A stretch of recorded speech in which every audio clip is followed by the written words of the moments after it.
আর কতদিন অপেক্ষা? ওয়াহিদকে কবে দেখা যাবে বাংলাদেশের লাল সবুজ জার্সিতে? আর যে তরুণকে নিয়ে এত আলোচনা, সে এখন ফুলহামের সিনিয়র দলের দরজায় কতটা এগিয়ে গেছে? আজকের ভিডিওতে থাকছে তারই বড় আপডেট। ১৯ বছর বয়সী এই তরুণ মূলত একজন উইঙ্গার। ফুলহামের বয়স ভিত্তিক ফুটবলে তার সবচেয়ে বড় শক্তি গতি, 1v1 ড্রিবলিং, সরাসরি আক্রমণে যাওয়া এবং দুই দিক থেকেই প্রতিপক্ষের ডিফেন্স ভাঙ্গার ক্ষমতা। ফুলহামও তাকে এমন একজন উইঙ্গার হিসেবে বর্ণনা করে যে 1 ভার্সেস 1-এ প্রতিপক্ষকে চ্যালেঞ্জ করতে ভালোবাসে।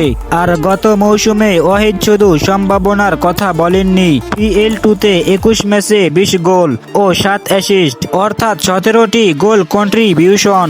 এই পারফরম্যান্সের জন্য তিনি PL2 player of the season এর মনোনয়নও পেয়েছেন।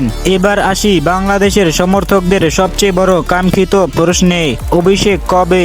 বর্তমান পরিকল্পনা অনুযায়ী সবকিছু ঠিক থাকলে সেপ্টেম্বরের ফিফা আন্তর্জাতিক উইন্ডোতেই ওয়াহিদ বাংলাদেশের হয়ে প্রথমবার মাঠে নামতে পারে।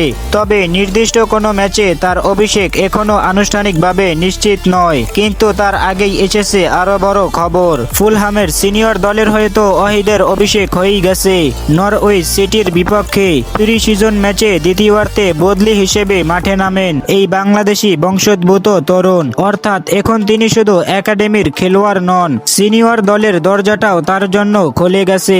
আর বাংলাদেশের জন্য এখানেই সবচেয়ে বড় আশার জায়গা, কারণ লাল সবুজে ওয়াহিদ যোগ দিলে আক্রমণে এমন একজন উইঙ্গার পাওয়া যাবে যে ইংলিশ ফুটবলের প্রতিযোগিতামূলক পরিবেশে তৈরি হয়েছে এবং ইতোমধ্যেই নিজের সামর্থ্যের প্রমাণ দিয়েছে।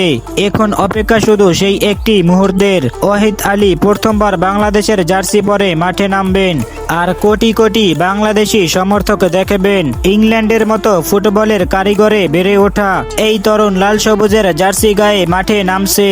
তার জন্য আপনি কতটা আগ্রহী কমেন্টে জানান।